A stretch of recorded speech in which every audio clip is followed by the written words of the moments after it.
नमस्कार दोस्तों, आपका मेरे YouTube चैनल पर स्वागत है। आज हम कक्षा 6 हमारा राजस्थान के अध्याय नंबर 3 इतिहास जानने के स्रोत पर चर्चा करेंगे। तो चलिए शुरू करते हैं। अध्याय 3 इतिहास जानने के स्रोत। प्राचीन काल के इतिहास के अध्ययन से हमें सभ्यता के क्रमिक विकास का ज्ञान होता है। इतिहास जानने के अनेक स्रोत हैं, जिनमें मुख्यतः दो भागों में विभक्त किया गया है, पुरातात्विक एवं साहित्यिक स्रोत।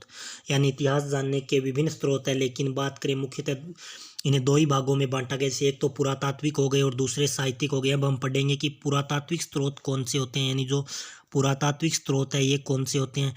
प्राचीन काल के वे अवशेष जिनसे हमें स्थान एवं घटनाओं के संदर्भों को समझने में सहयोग मिलता है, उनको पुरातात्विक स्रोत कहते हैं। यानी हमें ऐसे प्राचीन काल के ऐसे अवशेष जिससे हमें स्थान एवं घटनाओं को समझने में सहयोग मिलता हो, पुरातात्विक स्रोत कहलाते हैं। ऐसे स्रोतों में अभिलेख यानी पुरातात्विक स्रोत, इनमें अभिलेख, मुद्रा, स्मारक, कलाकृति या एवं उत्खनन से प्राप्त सामग्री शामिल है। इनसे तत्कालीन जनजीवन को समझा जा सकता है। पुरातात्विक स्रोत के संक्षेप में इस प्रकार है।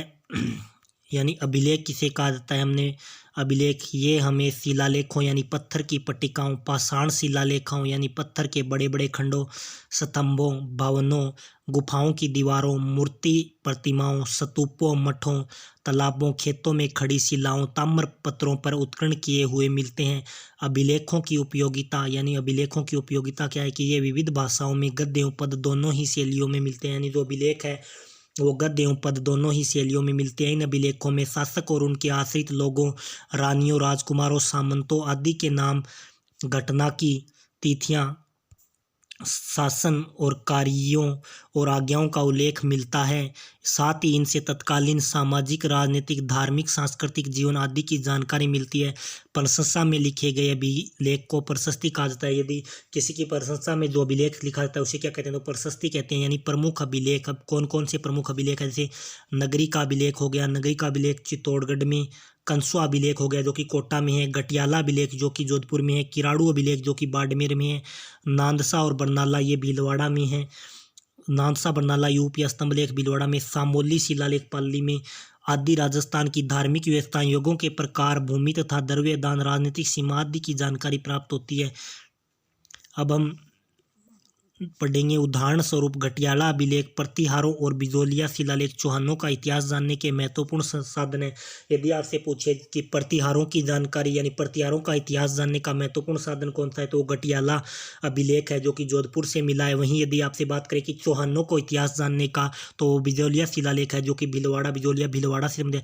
चिरुआ का शिलालेख जो कि उदयपुर में है, वो राहुल समर सिंह के युग की जानकारी देता है। ये भी मोस्ट इंपॉर्टेंट है कि चिरुआ का शिलालेख है वो किस के युग की जानकारी देता है, तो रावल समर सिंह के युग की जानकारी देता है। और ये जो चिरुआ का शिलालेख है ये उदयपुर से संबंधित है। नेक्स्ट हम पढ़ेंगे इतिहास जानने के स्रोत में यानी स्मारक। यानी ये स्मारक क्या होते हैं, राजस्थान के विभिन्न स्मारकों में दुर्ग प्रमुख है। इनमें चित्तौड़ का दुर्ग, जालोर, गागरोन, रणथंभौर, आमेर, मेहरानगढ़, तारागढ़, कुंभलगढ़ आदि दुर्ग महत्वपूर्ण है। यानी जो ये चित्तौड़गढ़ दुर्ग है ये चित्तौड़ में, जालोर दुर्ग जालोर में, गागरोन दुर्ग झालावाड़ में, रणथंभौर दुर्ग सवाईमाधोपुर में, आमेर दुर्ग जयपुर में, मेहरानगढ़ जोधपुर में, तारागढ़ अजमेर में और एक तारागढ़ बूंदी में भी है, और कुंभलगढ़ दुर्ग राजसमंद में। इनके अलावा भवन, राजप्रसाद यानी महल, सार्वजनिक भवन, स्नानागार, जनसाधारण के घर, बिहार, मठ, चैत्य, स्तूप, मंदिर, समाधि, बावड़ी, कूप आदि भी स्मारक है। ये हमें तत्कालीन स्थापत्य कला, धार्मिक विश्वास, उपासना पद्धति, मनुष्य की चेतना और समृद्धि का ज्ञान भी करवाते हैं। अब हम नेक्स्ट पढ़ेंगे यानी मुद्राएं।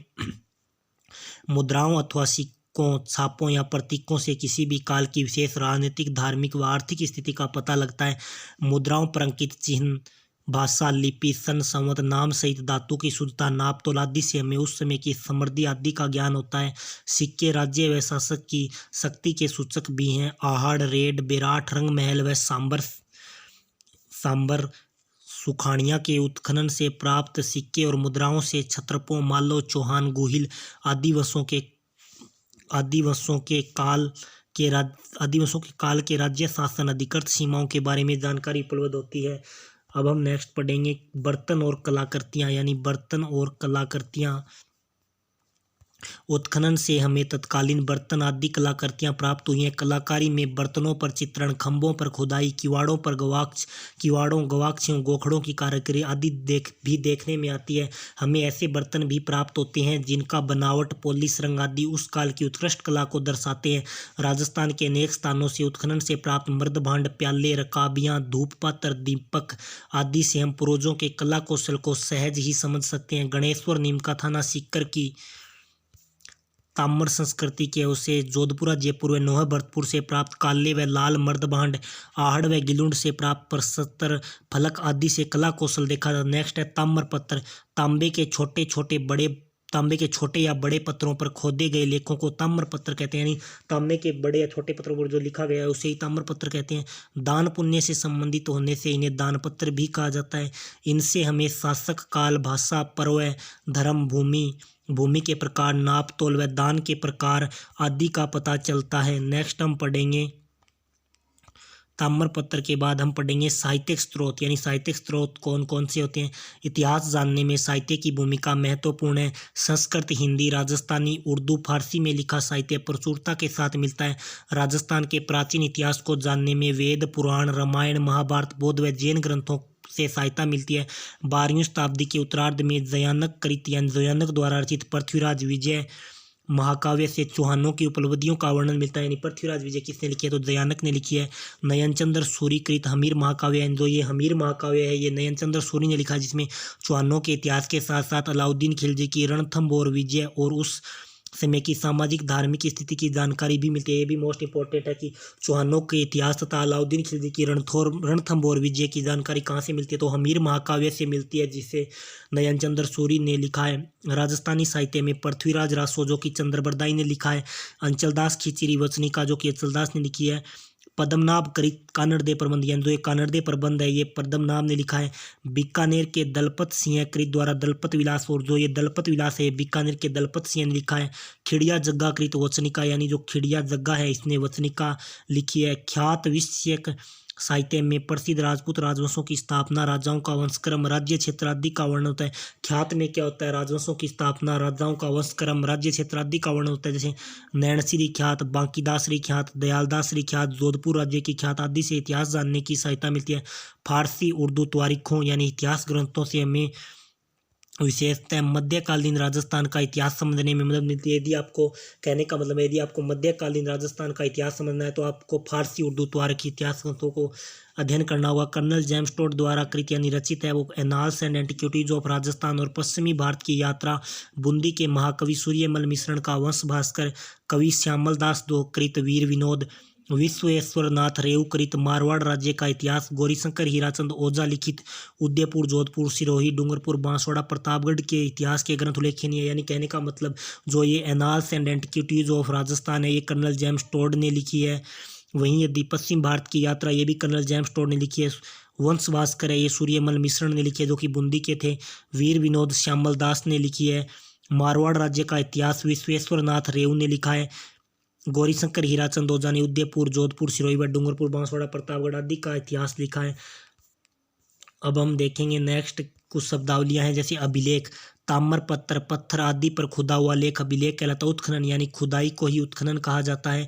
मर्दभांड यानी मिट्टी के बर्तनों को मर्दभांड। अब हम कुछ अभ्यास प्रश्न देखेंगे कि वंश भास्कर के लेखक कौन है, तो इसका उत्तर होगा सूर्यमल मिश्रण है, यानी सूर्यमल मिश्रण जिनका संबंध बूंदी से है, और जो ये सूर्यमल मिश्रण है ये बूंदी के राम सिंह के दरबारी कवि है। नेक्स्ट हम क्वेश्चन देखेंगे प्रशंसा में लिखे गए अभिलेख को क्या कहते हैं, तो ये प्रशस्ति कहते हैं, यानी प्रशंसा में लिखे गए अभिलेख को प्रशस्ति कहते हैं। संस्कृत में उत्कीर्ण कौन सा शिलालेख राहुल समर सिंह के युग की जानकारी देता है, जैसे कि हमने ऊपर पढ़ा था नयनचंद्र सूरी द्वारा रचित हमीर महाकाव्य हमें राहुल समर सिंह के युग की जानकारी देता है।